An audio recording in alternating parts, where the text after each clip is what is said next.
was a champion's drive.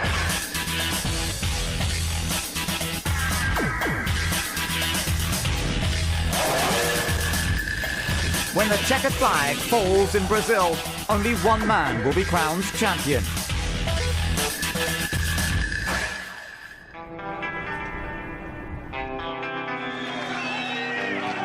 Winter testing is the first chance for the teams to put theory into practice. Spain's temperate climate provides the perfect setting for testing in the quest for the perfect car.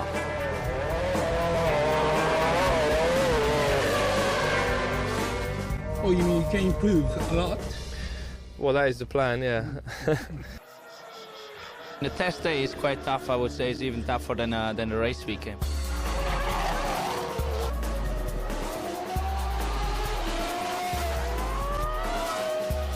You start very early in the morning with a briefing at 8 o'clock, and then basically from 9 till 5 o'clock you're on the track, you're in the car, trying different things on the setup, on the car, getting the car reliable.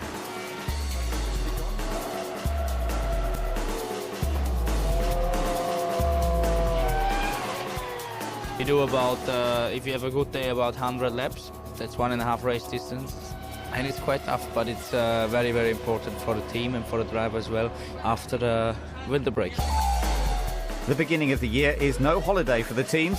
There's plenty of work and analysis to be done, and there's always room for improvement.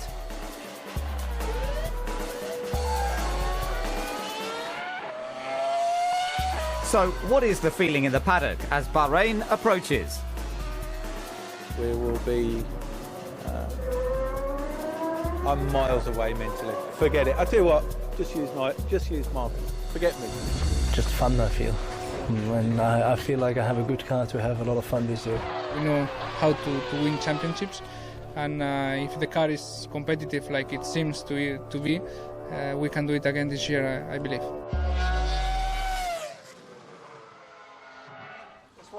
Testing is over, and it's time to get racing.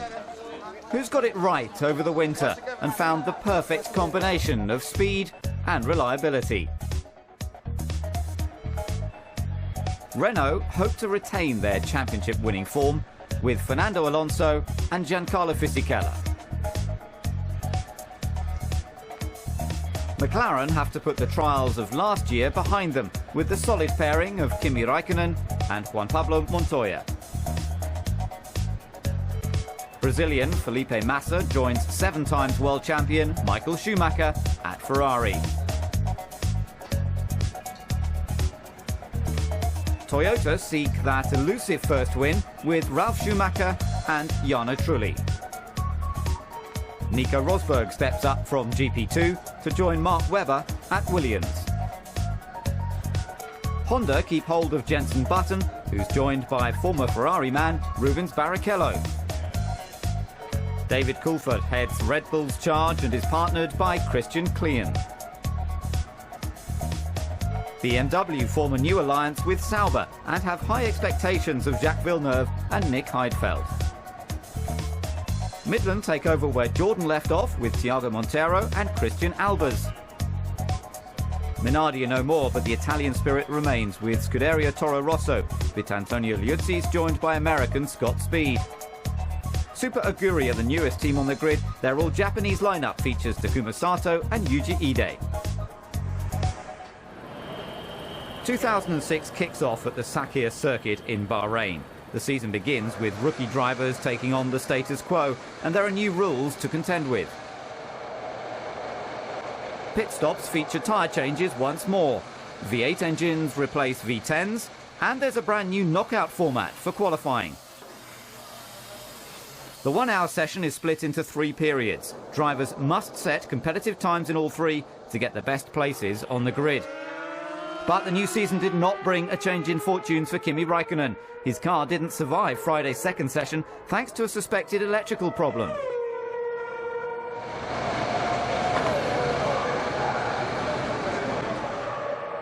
It's not a good start to his fight back.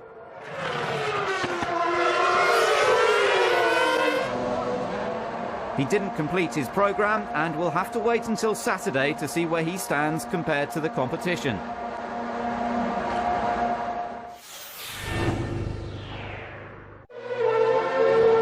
things went from bad to worse in qualifying.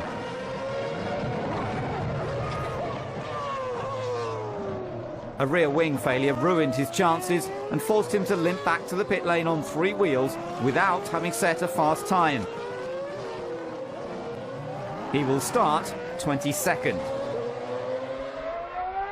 The session was stopped temporarily, but there were a lot of people who had yet to set a fast lap.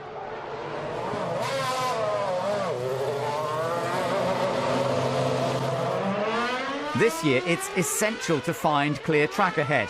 Being stuck in traffic will only hinder a driver. As Ralf Schumacher found out. He got the timing wrong thanks to the red flag and found himself at the back of the pack.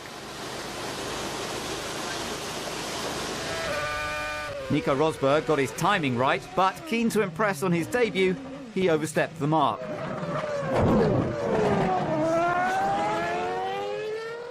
But none of the new boys could beat 7 times world champion Michael Schumacher. Eager to find the form that seemed to be lacking in 2005, the Ferrari star starts the new season on pole position.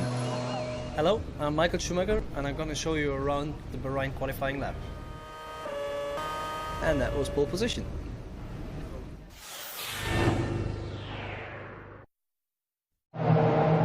So, Michael's on pole with teammate Massa next to him, but Alonso lurks behind. It's going to be an all-action start to the season in Bahrain.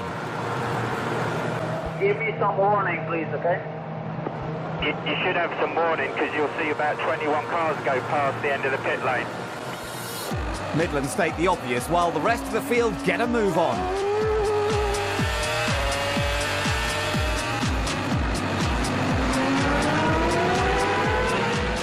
Massa ensures Alonso can't get near Michael.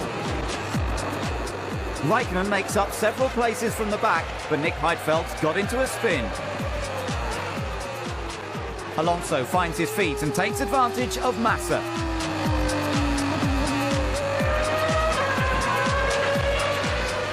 While Liuzzi makes life difficult for Villeneuve. Michael leads, but Alonso's gaining, and Massa's giving it his best. Button's clutch problem at the start puts him into combat with new teammate Barrichello. One to Button. Or is it?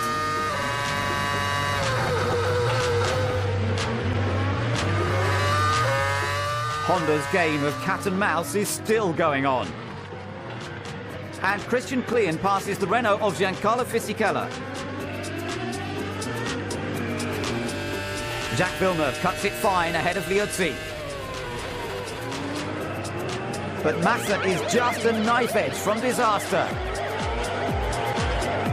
Alonso had a lucky escape. Now Massa has his work cut out. Fisichella is down on horsepower and he's an easy target for Mark Webber. Juan Pablo Montoya poses little threat to Button. At the front, it's still the clash of the titans, and Alonso is closing. Renault tried to help Fisichella. Okay, I'm going to give you about 0.3, 0.2% more front wing, mate. I know it's really difficult. You're doing a great job. Just keep it going, keep pushing hard. We can still get some points. But Flavio looks unconvinced. And rightly so, the Renault slows to a halt to retire from round 1 of the championship. You've lost hydraulics, Giancarlo. Just after the start, I lost again the power as yesterday.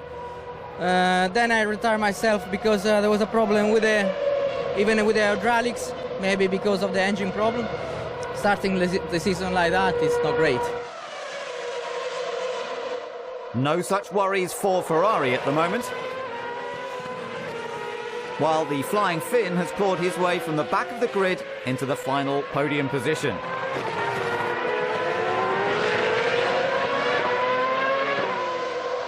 Button's on another charge. And puts the same move on Montoya to take 4th. Despite some teething problems, the car looks to have pace. Raikkonen pits for the one and only time this race. McLaren may have had problems, but the strategy has been excellent.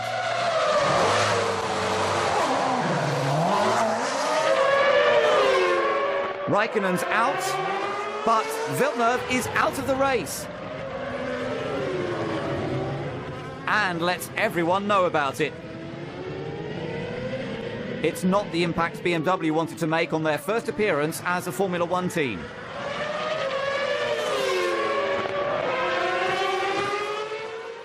At the front, it's still Renault versus Ferrari, but Alonso is stuck behind Massa. Michael has pitted and Fernando has upped his pace.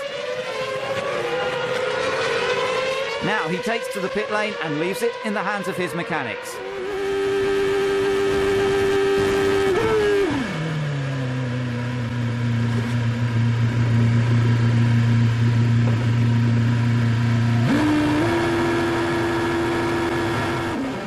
Michael is on the pit straight. Ross Brawn doesn't look confident. Who'll have the upper hand? It's so close. They're side by side. Alonso has the inside line. Michael has to yield. Nico Rosberg wants to step out of his father's shadow and takes 8th from one of F1's senior statesmen, David Coulthard. But Red Bull aren't interested in Rosberg's ambitions, especially now that Klean's 7th place is under attack. Not bad for a new boy.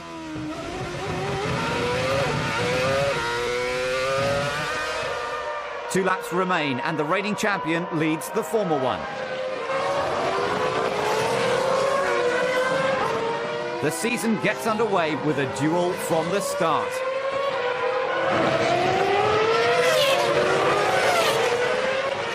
The tension is unbelievable.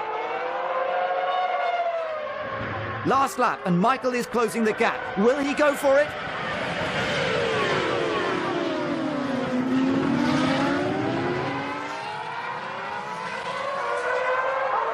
Can he get near enough? Not this time. Like Imola 2005, Michael hounded Fernando right to the end, but Alonso was in control. He opens his championship tally with the maximum 10 points.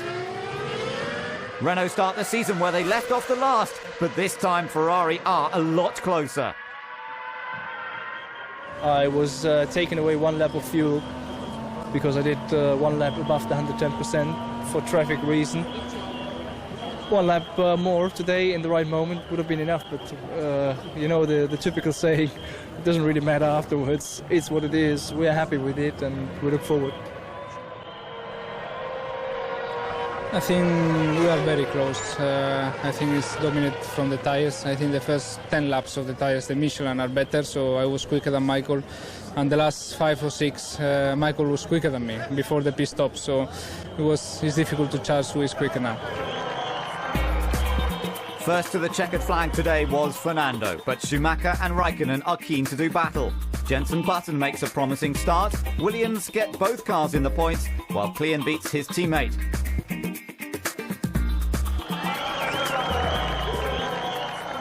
...2006 kicks off with 3 different teams on the podium. But who can maintain the momentum throughout the year? Alonso makes the best possible start to the defence of his title. Can Michael take an 8th? And can Raikkonen do anything to stop them?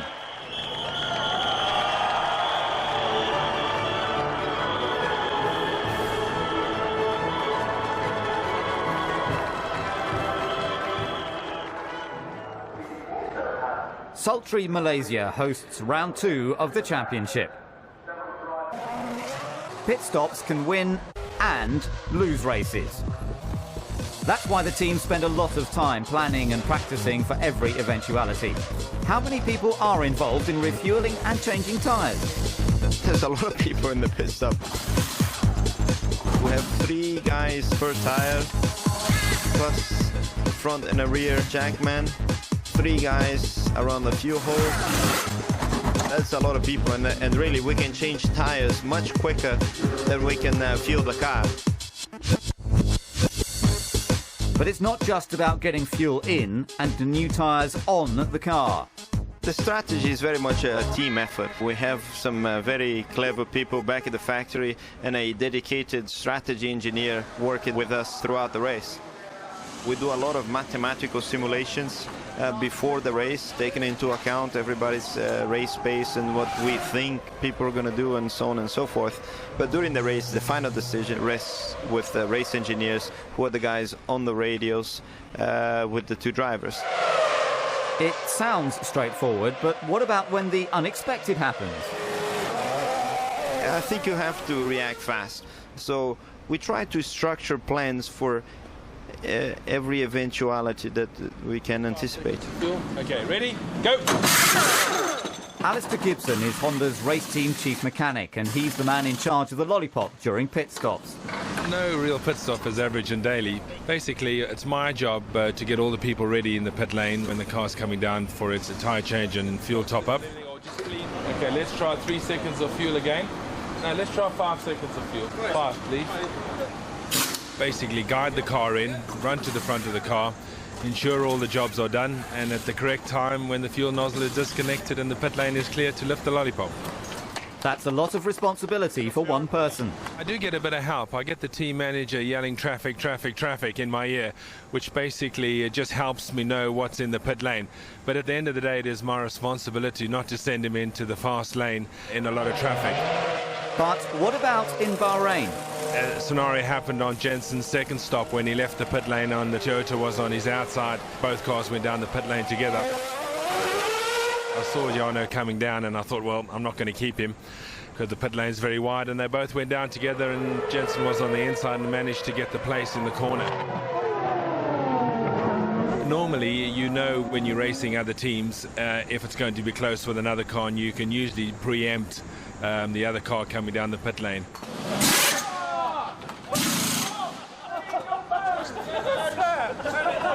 It's not all fun and games.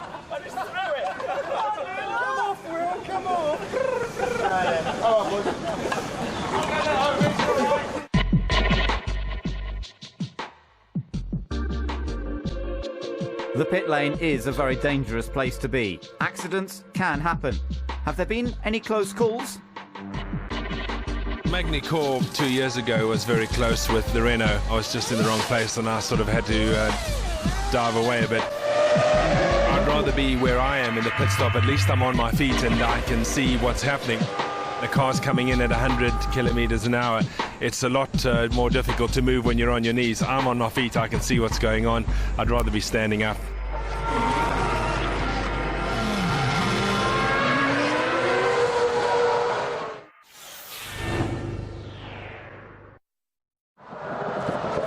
Massa opted out of Q2 following an engine change. He was joined by Ralf Schumacher, who suffered an engine failure. But it was a fuel rig problem that seriously hindered Alonso's final onslaught.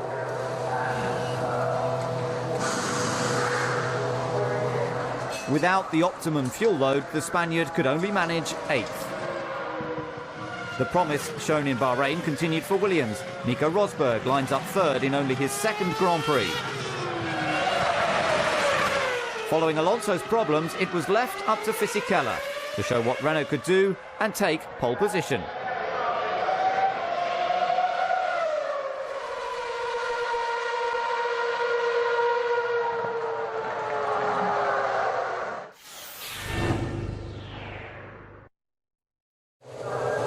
Race day arrives with several changes to the grid thanks to engine changes. Jock Clear warns Barrichello to keep an eye on the cars around him at the back. There's a few big names joining him there. Massa's 21st ahead of Ralf Schumacher. Williams have a lot to smile about with both cars on the 2nd row, and it's Nico Rosberg that lines up ahead of his teammate.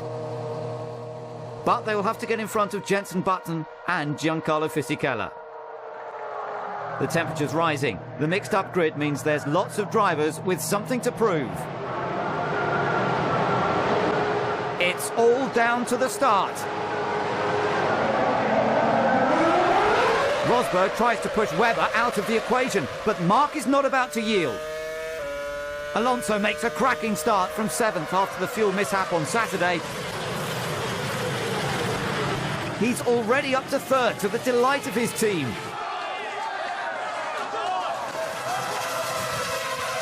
Fisichella leads Button and Fernando. Kimi Räikkönen is pulling out all the stops. But there's contact.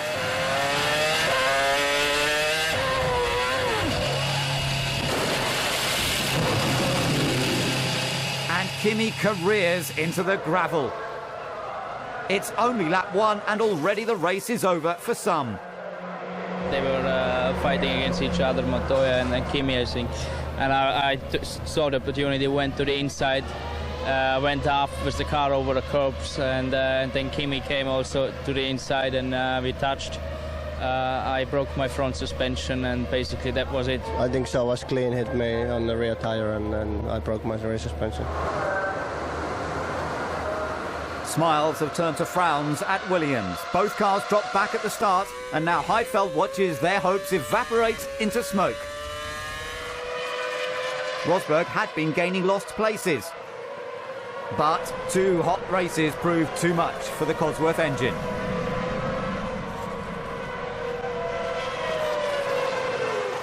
Michael Schumacher has been having a quiet afternoon after his engine change, and now faces his old adversary, Jacques Villeneuve. It's a clean move, and Michael takes 8th. The former world champion is on the move again. Trulli is the target.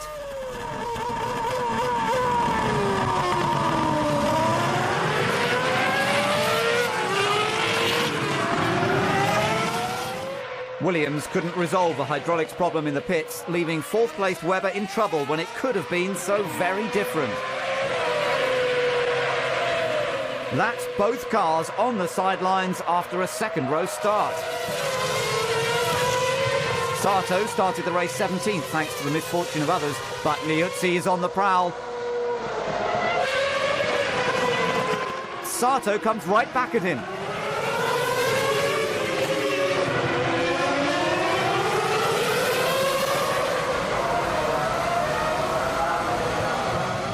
The battle doesn't stop there.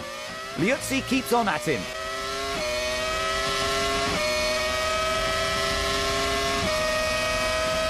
There's not enough room until Sato makes a mistake. Now the Toro Rosso storms past. Ferrari puts Massa on a heavy fuel load on Saturday. This is his one and only pit stop from 4th. Can he maximise the strategy?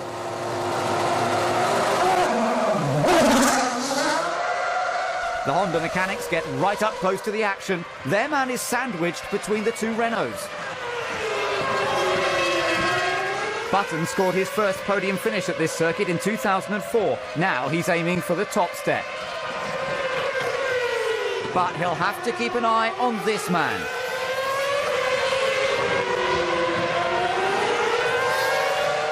Barrichello was on course to score some points, but a 10-second stop-go penalty for speeding in the pit lane puts paid to that.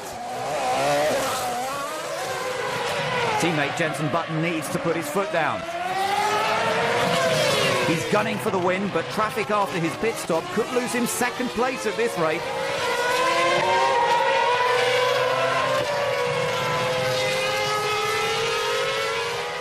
Now Alonso's in for his 2nd stop.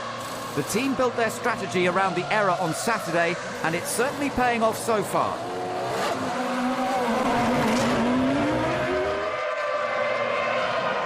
Fernando gets out ahead of Button. They're on course for a Renault 1-2. Michael Schumacher started 14th and makes his 2nd pit stop. He really hasn't featured in this race. Can he change all that with fresh tyres?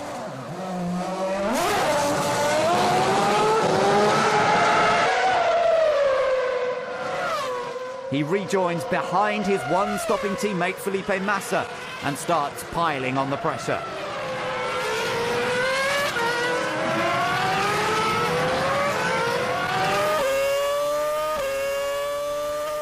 But Heidfeld's engine is under too much pressure. It disintegrates in plumes of smoke at the side of the track. A major disappointment at his 100th Grand Prix.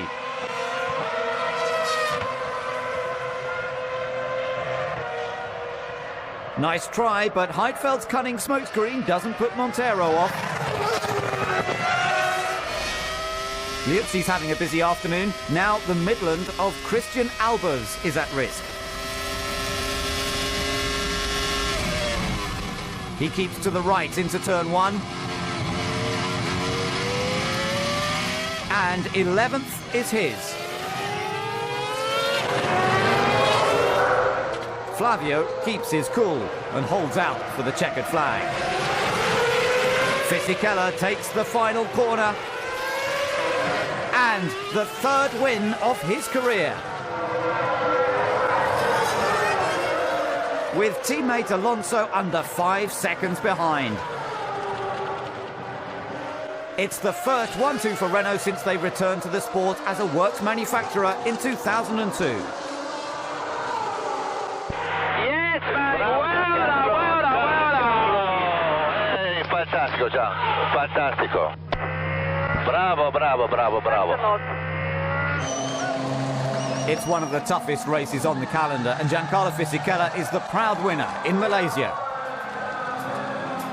Montoya finished 4th. Massa scored his first point for Ferrari.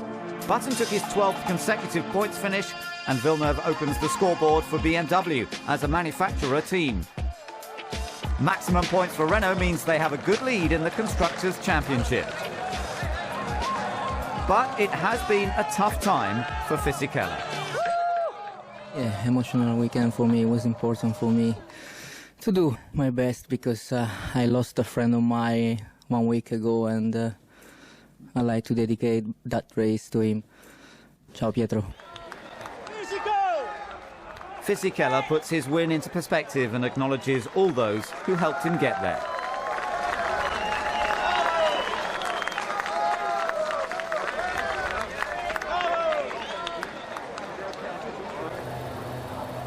The city of Melbourne plays host to round 3 of the Formula 1 World Championship.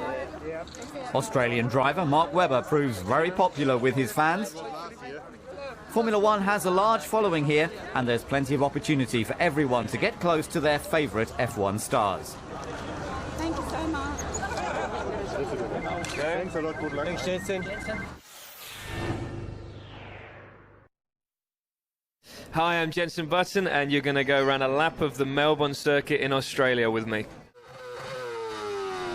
This is my pole lap in Melbourne, Australia, which is about 4/10 quicker than anyone. Here we come across the start and finish straight, up through the gears. You get up to 7th gear here, down to turn 3, up to 7th gear again, braking hard for this right-hander. It's a little bit snappy on the exit. I pretty much knew when I did the lap that it was going to be up there because the car felt fantastic. We really improved it over the day, and that's what really gives you the excitement when you've improved the car and you've got it really hooked up. And so it was a fantastic feeling, and as you probably noticed by my radio communication with the team. Qualifying stuff for everyone, for us, being on the circuit at the right time is very difficult, getting clear air, but a lot of it is through communication with the team. The engineers are on the pit wall, and it's the busiest time of the weekend for them. The same for the mechanics, they're working non-stop. We're out, we're in, we're out, we're in. It's getting all the timing spot on, so that you get that clear bit of... Pole sitter Jenson Button leads the field onto the grid. But Montoya has already... He rejoins at the back. Out. Felipe had Klein on his left and Speed on his right. Klein gave him a nudge. The Ferrari hit Rosberg, and it's game over. He's not the only one striking high. Tonio Liuzzi in the Toro Rosso snatches 8th from Schumacher.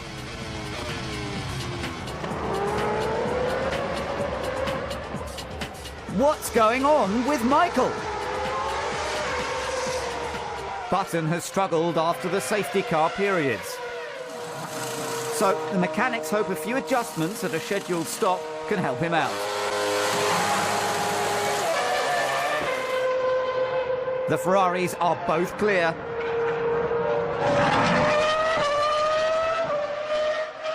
Jenson rejoins just ahead of Montoya of the Honda's cold tyres to take 7th. Big disappointment for Webber. After a good qualifying, he fails to finish his home Grand Prix. He had been leading the race thanks to a heavy fuel load until transmission failure puts him out of the race.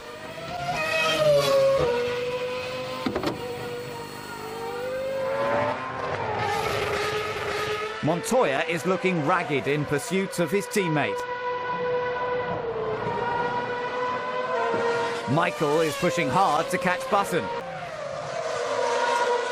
Errors like that are rarely made by Schumacher.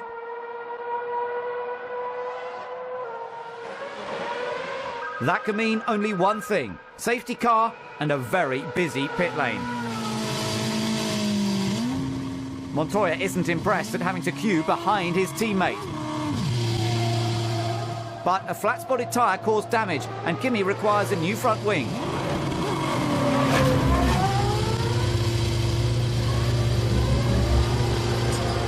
The safety car is coming in and the race is back on.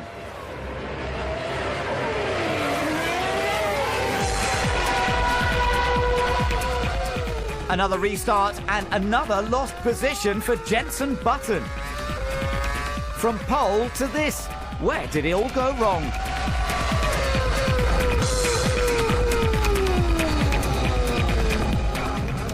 There's contact with Montoya.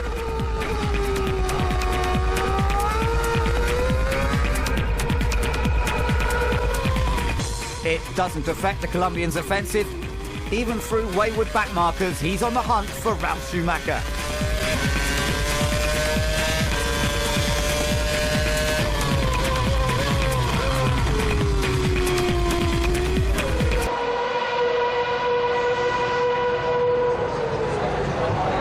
He'd taken on the might of Michael Schumacher, but now the safety car is out again.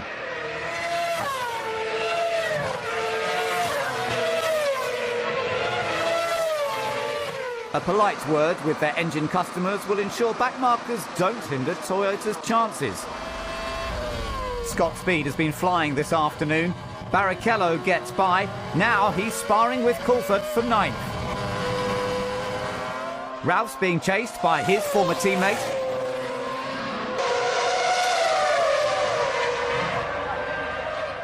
He hit the curb so severely that the engine safety system was activated. Conveniently, it grinds to a halt in front of the pit wall. Coulthard is still hounding Scott Speed.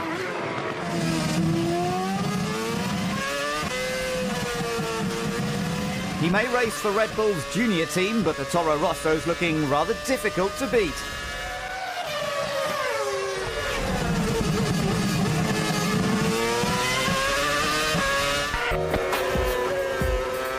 Fernando takes it easy, and why not? He's had very little to trouble him this afternoon. He cruises round to take the 10th. The scariest overtake Fissy's ever done, perhaps.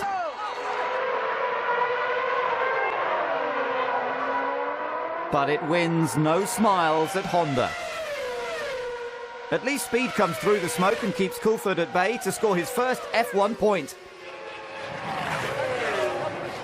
Yeah, I mean, for sure the most intense experience was the very last corner, because I went inside the second to last corner to make sure nothing happened with David. He couldn't get by. And I come out of the corner, there's a bunch of smoke everywhere. I couldn't see anything. I swear to God, it was like Days of Thunder. And I'm cruising through the last corner, and I lose the rear end. I catch it, get back on the gas, and through the smoke, and then they tell me I'm 8th. So, I mean, it was a crazy finish to a race for sure. Not as crazy as none for that dancing. Barrichello grappled with his brakes, but did at least pick up some points for Honda. But Scott Speed loses his debut point after receiving a penalty for overtaking Coulthard under waved yellow flags. After 3 races, it's almost full marks for Alonso. Teammate Fisichella is tied with Kimi Räikkönen, while Michael Schumacher is neck and neck with Jenson Button. Nosing for McLaren and Ferrari, and there are only 3 teams who have yet to score.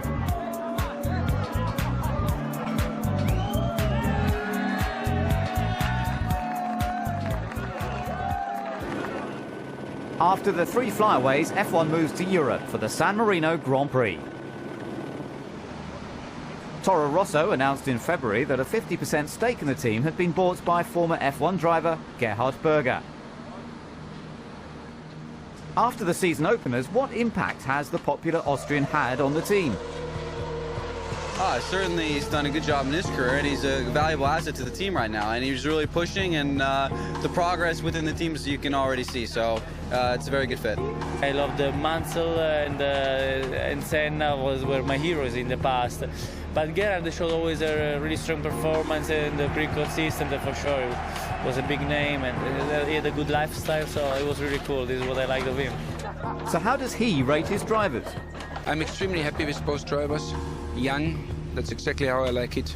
Scott Speed, nice American boy, very competitive. Learning period, of course. Gonna have a lot of up and downs. And then we have Tonio Luzzi, and he's really good Italian karting world champion, Formula 3000 European champion. So these 2 guys are very happy in the team, and we are very happy to have them. I think they can do some good, spectacular races this year. After 14 years in F1, Gerhard knows the demands his drivers face, but what are the favourite memories of his career? I mean, there's so many moments. If you're a race driver, I did 210 Grand Prix. I mean, nearly every Grand Prix had something special.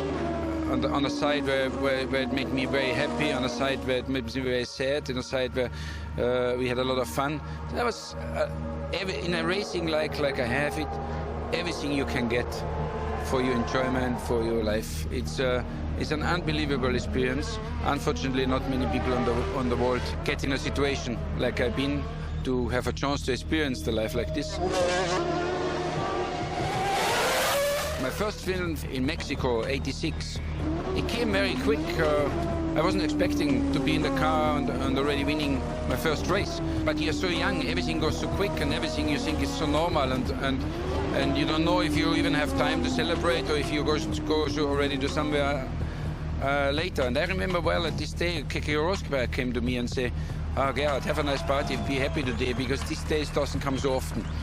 And at this time I didn't know what he means, but today I know what it means. It really doesn't come so often. To win irregular in Formula 1 is a very, very difficult thing.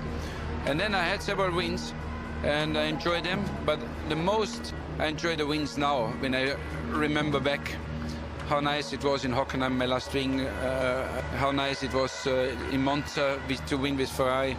And in the time when you're active, you have 1,000 other things what is important. Once you're stopped, once you're a while a bit away, suddenly you go and see, where's my old overalls, where's my old helmets, where's the cup what I got there. Suddenly you get interested in the history, and then you remember, you look in books, and you are happy about it.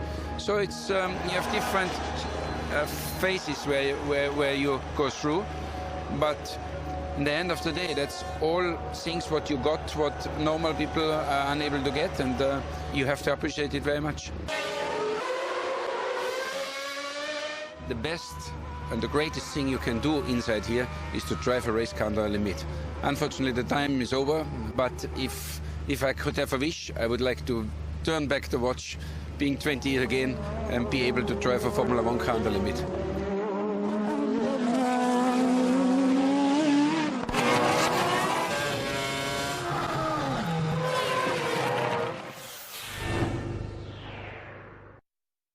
Hello, it's Michael Schumacher again. You have seen already Bahrain pole position lap, and now we're gonna go to Imola, and I show you around there.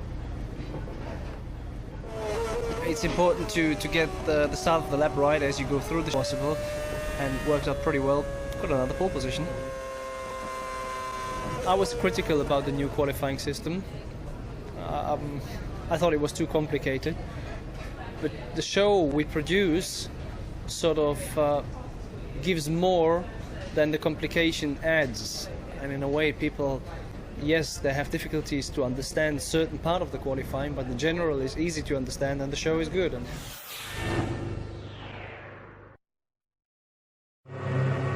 Sunday morning starts with clear blue skies and bright sunshine.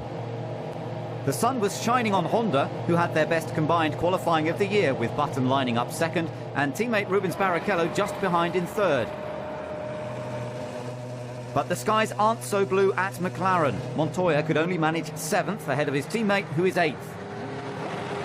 Michael starts from a record-breaking 66th pole position, but can he go the distance? It's a good start for Schumacher, but not so for Raikkonen. He's not making any gains. In fact, he's losing places. Kimi tries to retaliate. But Trulli doesn't give up.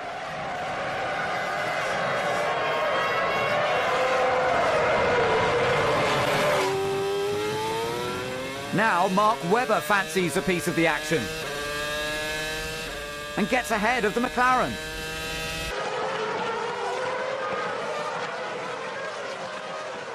But there's trouble at the back.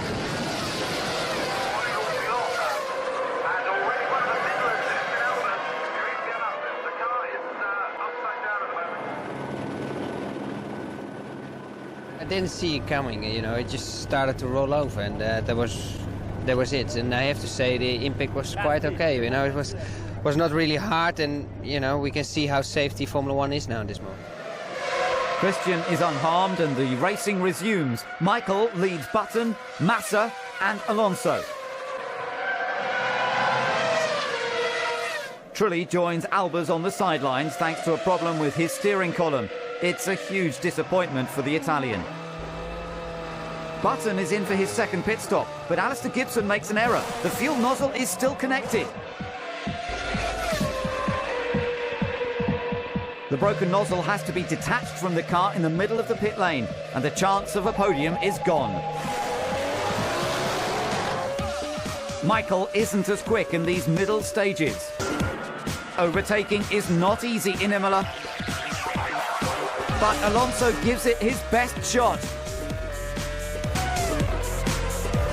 There's no way through. Renault opt to bring Fernando in early to give him clear air.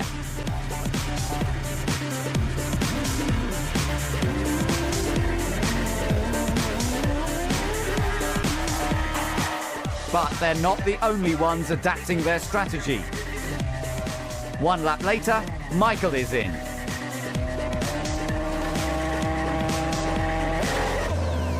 Is it quick enough? Now, any profit to Alonso. Further back, Montoya makes his last stop. Thanks to Button's lollipop shenanigans, he's in with a chance of a podium finish. He's passed Massa to take 3rd.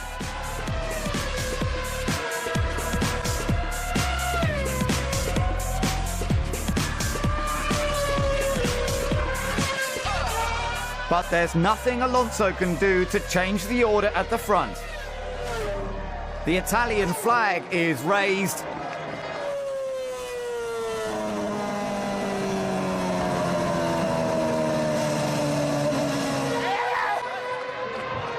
Michael Schumacher takes his 85th Formula 1 win. Raikkonen ended a disappointing weekend 5th, ahead of Webber, who was 6th. Button could only salvage 7th after a troublesome day of pit stops. Michael shows the sort of form not seen since the end of 2004, and he takes the time to thank his team for their hard work.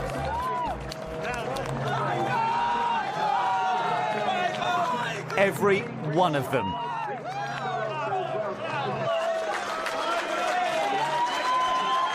So, where does this leave the championship? The good thing is that in 4 races, 2 wins, 2 second places is enough. Well done to Michael Schumacher. Alonso's championship charge continues, but round 4 is a clear home win for Ferrari.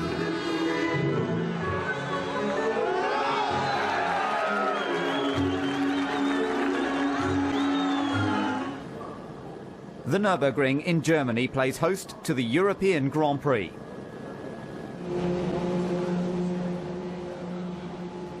So far, the battle has been between 2 men, the resurgent Michael Schumacher and Fernando Alonso. Who will succeed at the historic circuit in the Eifel Mountains?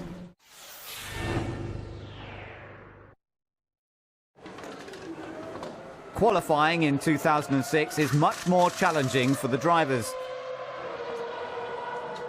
In Q1 and Q2, it is crucial to set a fast time to survive.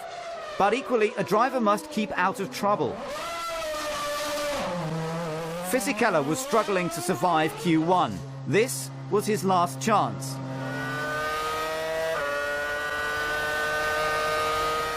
On his final flying lap, he came across an off-the-pace Villeneuve.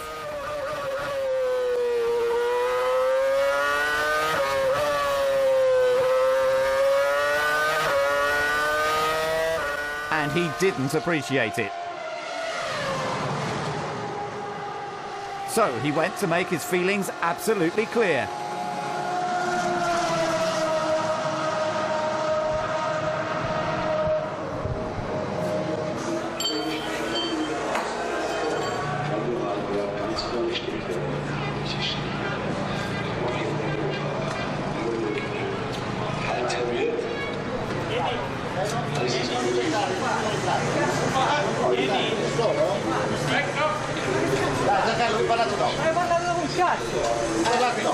Ma ha rovinato il giro, 13esimo per i cazzi suoi. Parlate dopo, dai. Non è giusto. Questa qua me la paghi,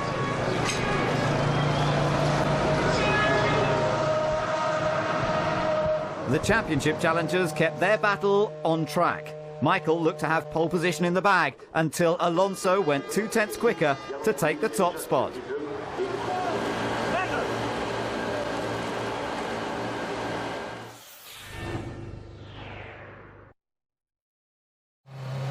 Fisichella lines up 11th behind Villeneuve on the grid. This could get rather interesting. No troubles yet. Alonso leads Michael and Massa into turn 1, but things are starting to go wrong further back. Ralph runs out of space, hits Liuzzi. Liuzzi spins and hits Kufa.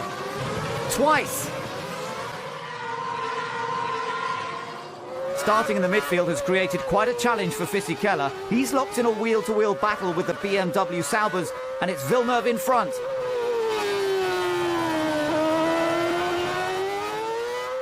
And now Heidfeld.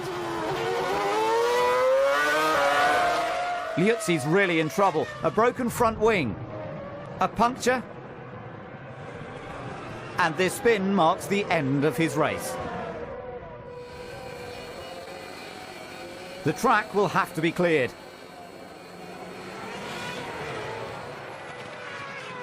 They're ready for action. Michael tries to push Alonso, but when the racing resumes, Fernando already has a clear lead. Buttons under pressure. Raikkonen steals 4th.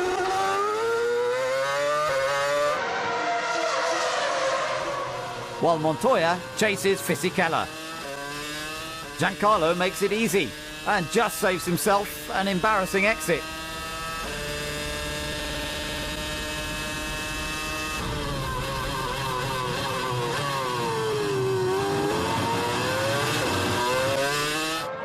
But he doesn't give up.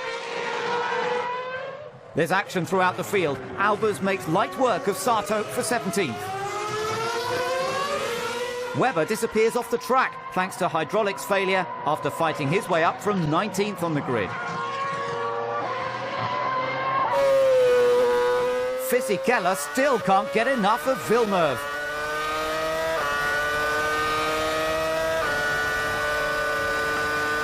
He's looking for revenge.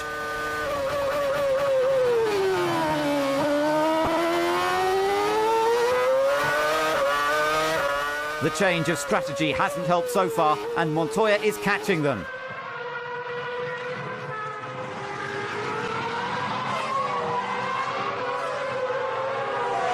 Flavio is getting impatient. There's nothing between them, but the Renault hasn't got what it takes.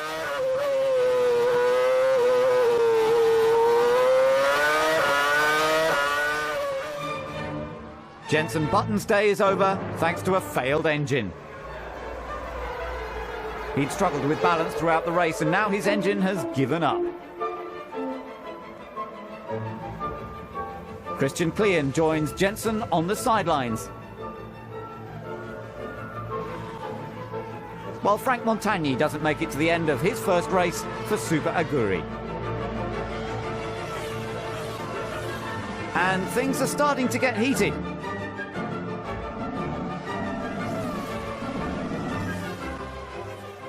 It may seem light-hearted at Renault, but Alonso's being challenged by Schumacher.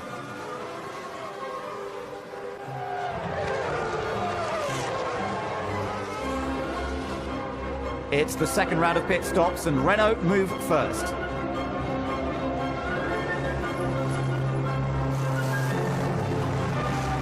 Everything goes like clockwork. But Michael Schumacher's been upping the pace.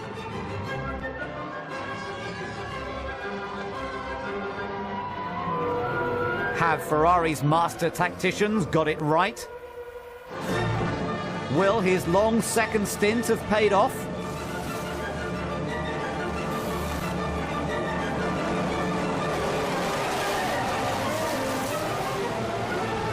The mechanics rushed to see the outcome and get the result they were looking for. But for Ron Dennis, there's a sight for sore eyes. Montoya pulls to the side of the track.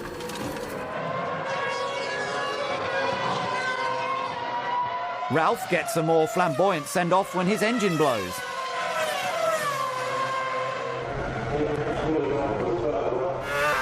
While one Schumacher runs out of steam, the other keeps going.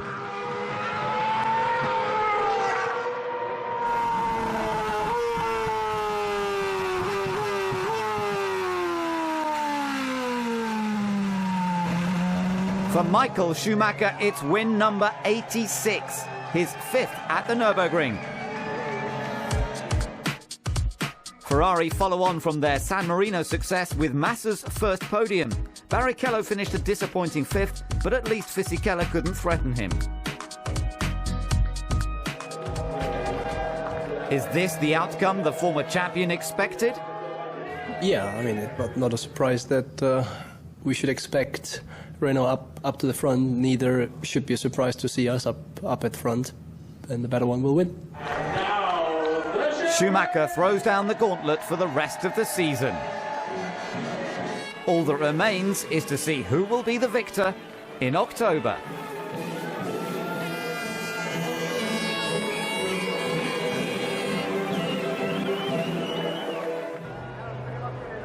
The Spanish Grand Prix can only mean one thing. All eyes are on Spain's latest hero, Fernando Alonso of Renault. Since his arrival in F1, the fans and media can't get enough of him.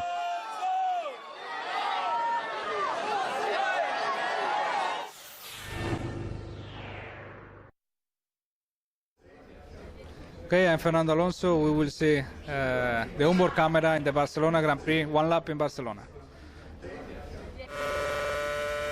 Okay, now we start in the straight line, very long straight, 1 kilometer. We arrive at 315 kilometers an hour at the end.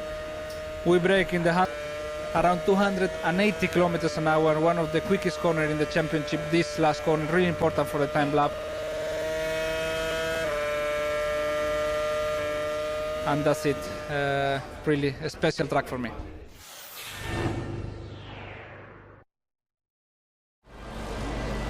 Formula One is huge in Spain thanks to Fernando Alonso, and King Juan Carlos is one of his biggest supporters. Actor Owen Wilson is the voice of a race car and takes time out to get a feel for real live racing action. It's a Renault front row, but there are no guarantees in this game, and Flavio knows it. It looks good so far, while Kimi Raikkonen is storming through the field. He started 9th and soon eases up to 5th.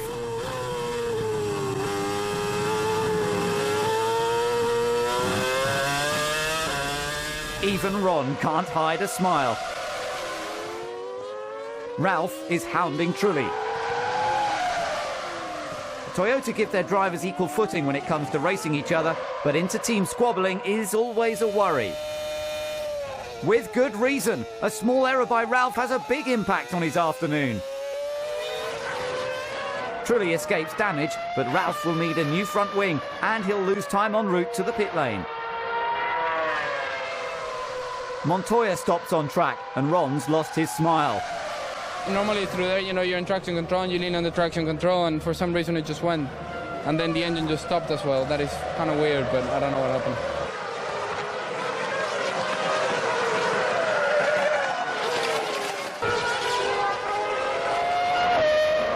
The Ferrari mechanics get ready for their number one.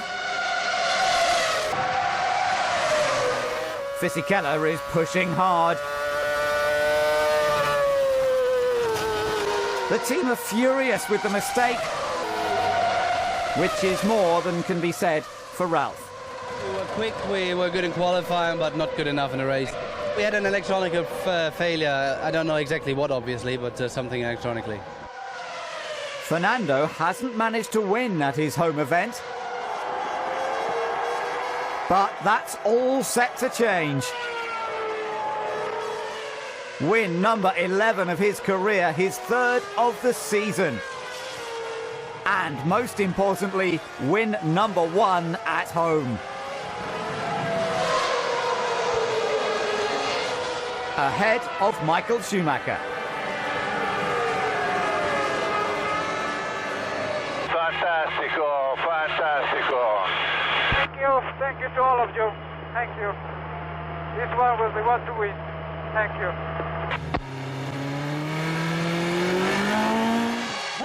There's no doubt who the crowd wanted to win. Renault may not have been optimistic for their chances, but the combined effort paid off with a double podium. He might be number one on track, but he still needs those dance classes. Renault and Ferrari dominate the afternoon. Raikkonen couldn't get higher than fifth after his fantastic start, while Button and Barrichello score points for Honda. Alonso hasn't been off the podium this year, but the champagne is nothing compared to the celebrations with the team and his fans.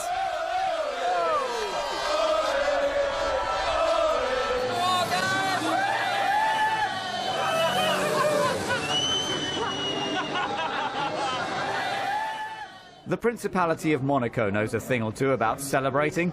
The most luxurious location on the Formula One circuit is also one of the most challenging for the drivers.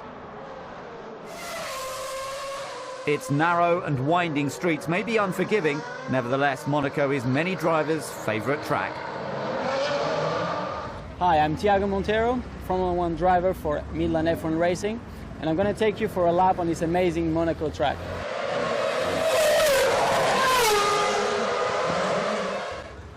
We're here in the pit straight of Monaco. Quite long pit straight actually for a street track. Very bumpy obviously, with a very late braking. Come down braking maybe at 60 meters, 70 meters, and goes a little bit up, but still very bumpy. But you need to take a lot of minimum speed as well.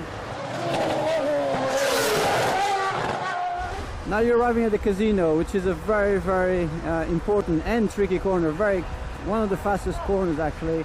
Come here on top of this hill, and you have to slow down, but keep a lot of minimum speed again. So completely blind, don't see anything. Very bumpy, very slippery. Fourth gear corner here, and you have to maintain this speed all the way and try to be as inside as you can.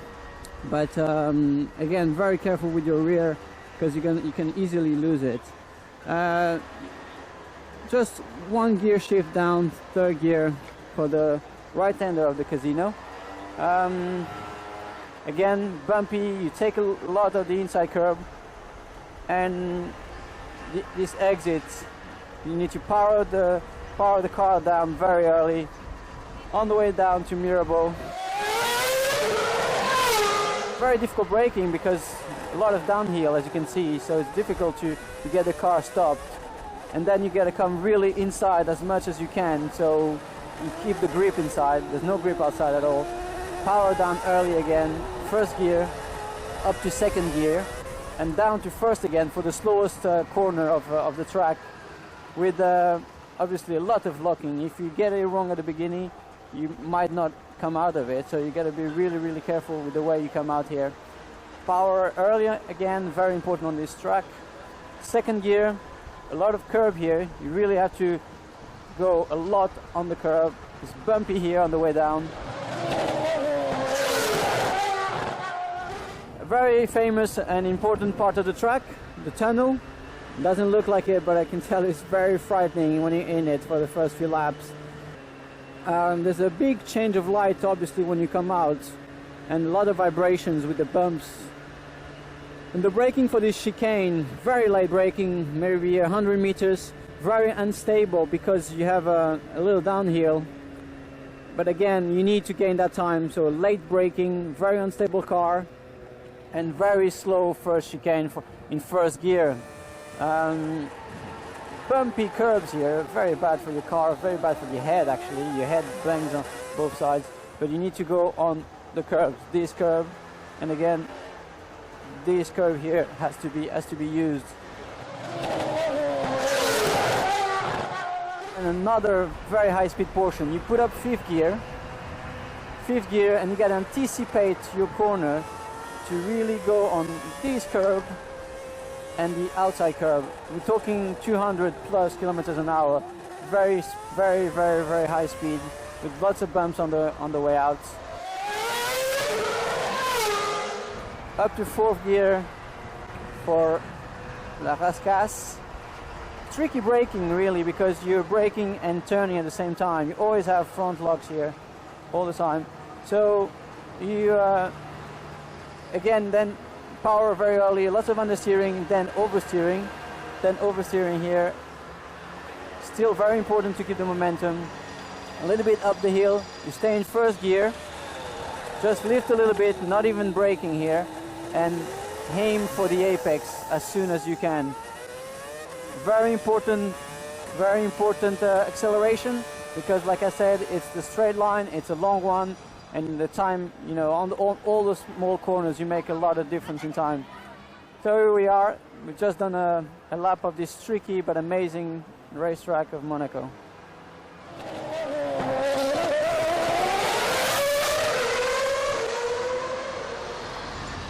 Right, you've seen the theory now, so have a look at the reality from my onboard camera on Thursday afternoon.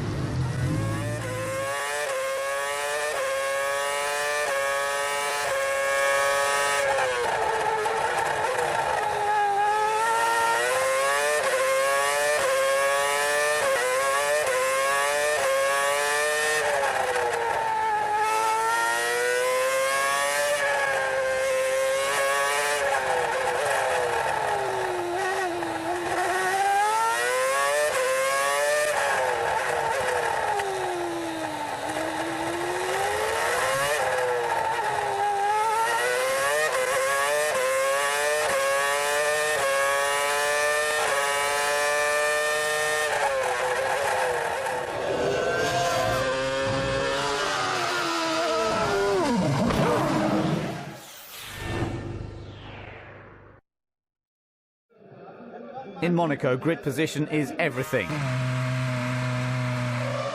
What's going on?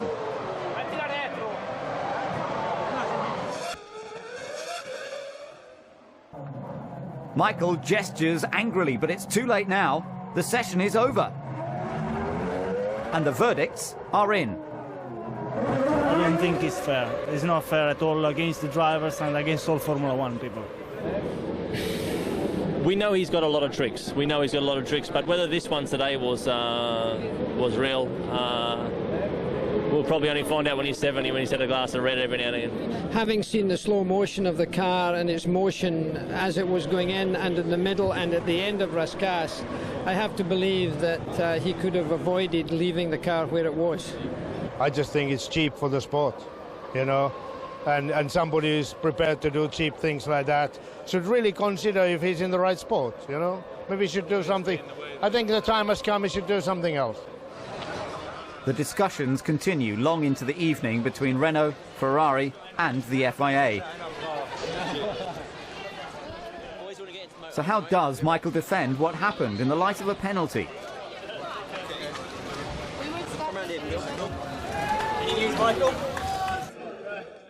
You watch the video and you see that I pushed hard, locked up, started sliding and run out of road, which is the consequence here in Monte Carlo.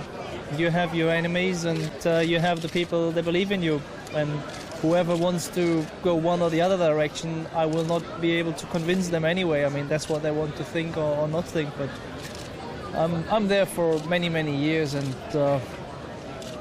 people should know better who I am and what I am after all these years.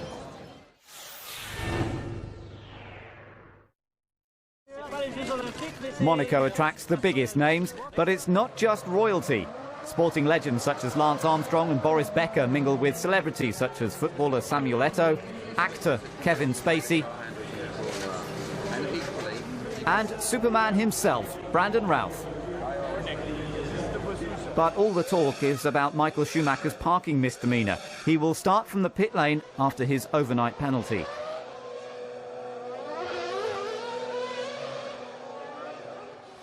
The rest of the grid take their positions.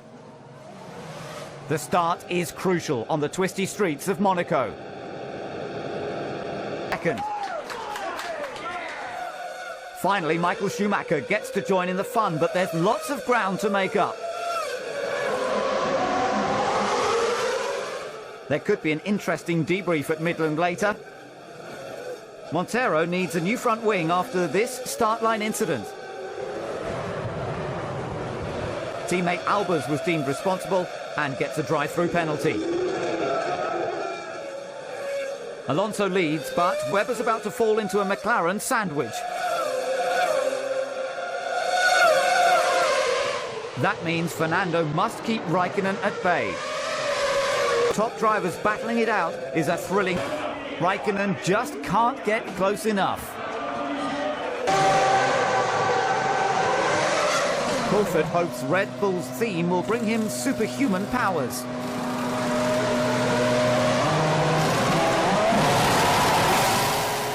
That's a lot of fuel. A one-stop strategy could pay off. He stays ahead of Michael Schumacher, which is a feat in itself.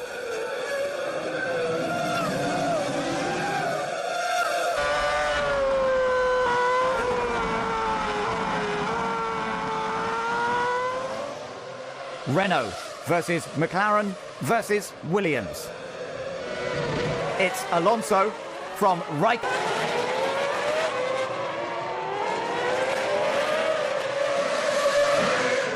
Fisichella is livening up proceedings with his assault on Coulthard and disproves the theory that there's no overtaking in Monaco.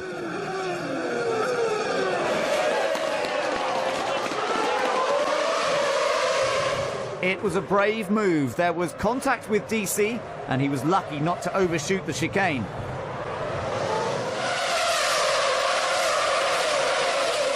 He's doing it again. This time he's perfected it at Villeneuve's expense. Unbelievable. No mistakes through La Rascasse. Now Michael Schumacher has Villeneuve in his clutches.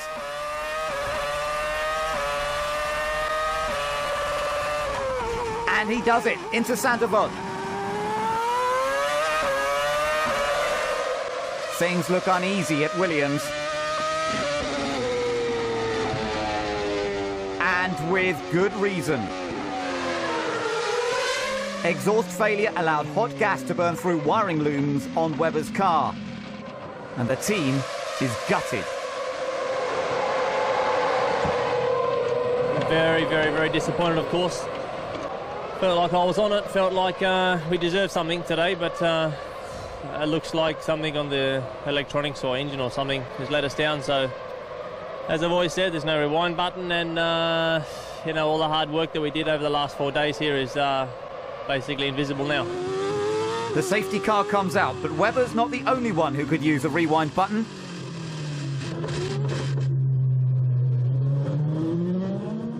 Second placed Kimi Raikkonen is out of the race. A small fire extinguishes Kimi's hopes of taking the victory and leaves him a long way from home. And perhaps some breathing space for Alonso. It's David Coulthard of David. But it's not going to be easy, especially now that he's lost drive and is out of the race.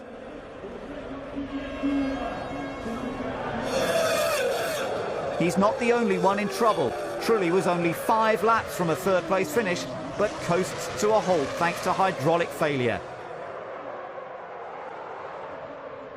Montero could need another front wing after he locks his in the back of Montagni's Super Aguri.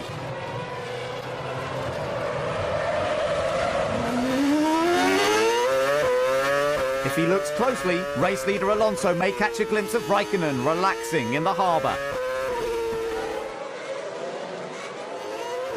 With the fin out of the running, Alonso's able to look after his tyres and takes it easy to take the checkered flag in Monaco.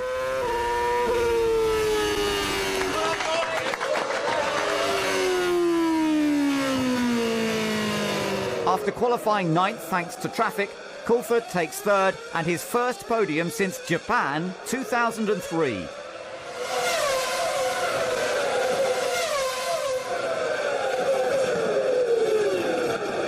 Clear knows he came so close, but this time it was just not meant to be. Monaco always throws up an unusual result. Montoya kept out of trouble to take 2nd, Barrichello was 4th, and Michael Schumacher managed to make it up to 5th. It's fantastic. Obviously been a couple of years, so especially nice to do it here in Monaco. Great to do the first podium for Red Bull Racing. And yeah, that's the fortune you need in this track. Alonso increases his lead. Raikkonen is now tied with Giancarlo Fisichella for 3rd, with teammate Montoya not far behind. Renault are running away from Ferrari and McLaren. Williams want to overtake BMW Sauber, and only 3 teams haven't scored so far. It's all celebrations at Red Bull, although Christian Horner may well be regretting his words. He promised to jump naked into the harbour if a Red Bull driver finished on the podium. The Energy Station swimming pool proves more welcoming, while a cunningly pinned Superman cape saves his blushes.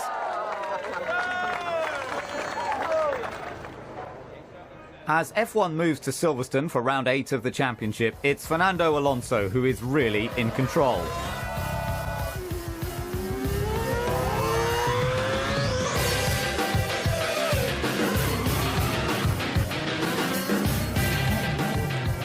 Monaco marked Alonso's 7th podium of the season. The last time he wasn't in the top 3 was in Hungary of 2005. It's going well. 4 wins, 3 second places. It's a fantastic start of the season. Really interesting championship. Ferrari is back in 2006. McLaren is coming slowly, and Renault is still on the top. So I think rules were a little bit down in the start of the season. Little bit surprise for everybody. But you know, I think we found that the Renault is still quick, still competitive. So you know, I'm happy. 2 victories had eluded the reigning champion until this year. How did it feel to finally take the top step of the podium in Spain and Monaco? Probably the most important wins in my career. One in Spain in front of my supporters, and one in Monaco in the special track for everybody. So I think it's a fantastic feeling winning in those places. Is that why Michael was so desperate to take pole in Monaco? What happened to Michael was not any good for the sport or for us, but you know, I think it's a circuit that any driver, any racing driver wants to win at least once in his career, and I have in the pocket now, so I will try the second time next year.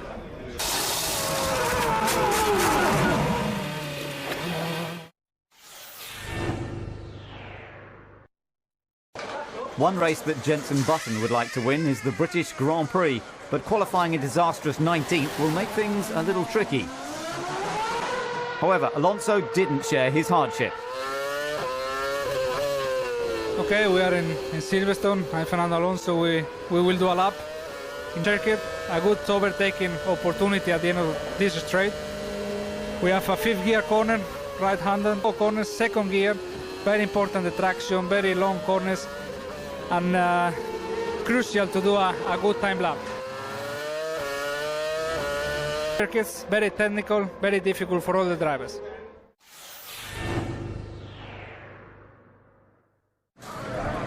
It's not just the glamour of Monaco that attracts the celebrities. The historic British Grand Prix brings its fair share of famous faces. Stirling Moss gets to meet McLaren protégé Lewis Hamilton. But the current British star will have to work hard from 19th on the grid. Kimi is just behind Fernando and desperate to get his first win of the season. He doesn't get the best start, and neither does his teammate. Montoya needs to make up places from 8th, but a mistake from Villeneuve leaves a hole in his side pod. Alonso leads Raikkonen, but the midfield provides the entertainment. Jenson Button takes on Christian Clunway to gain places. Jenson is in combat with Trulli now.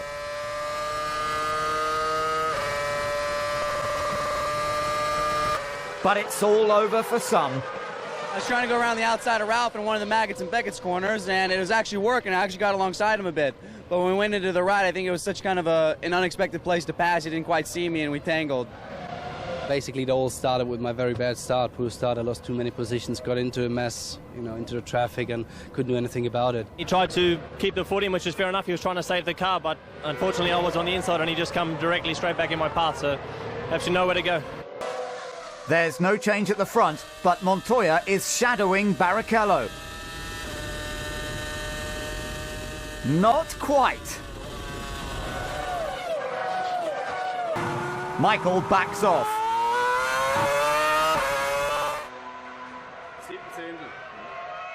All the teams can do is watch. But only 9 laps in, and he's out. Things are looking pretty sweet. I think I could have got past DC in the next couple of laps. Fisichella pits for the first time, and he wants to get out ahead of Massa. He needs to hang on to 4th. Michael's through. But not Massa. Ferrari are watching Michael's assault on Raikkonen.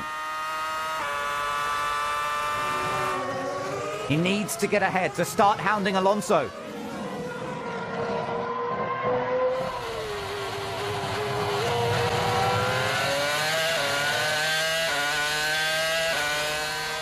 With another round of pit stops to go, how long can Kimi counter Michael's offensive? Michael is in. He takes on new tyres to maximise his chances. The maths didn't work out at the first pit stop, but can Ferrari do it this time?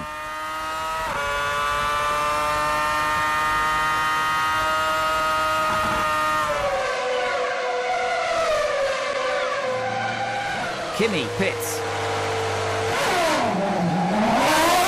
Now it's McLaren studying the times. But there's no chance. The brand new tyres paid off and Michael is long gone.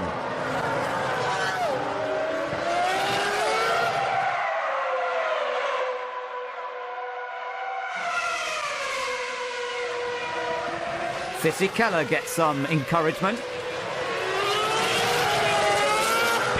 You have 8 Ks on him on the straight. Come on, get him. This payback for Suzuka. The team try hard to fuel his fighting spirit.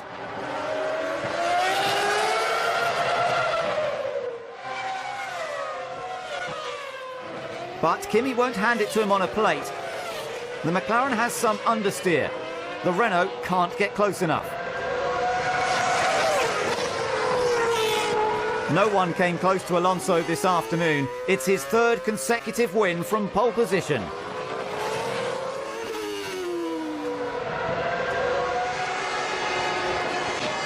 Renault, Ferrari, McLaren and BMW ensure there are no points for anyone else. Rosberg just misses out, and it's a disappointing 12th at DC's home event. Alonso has 74 points out of a possible 80, and he's aiming high for that second championship. Renault last won at Silverstone in 1983, and now on their 200th Grand Prix start, Fernando Alonso takes the top step.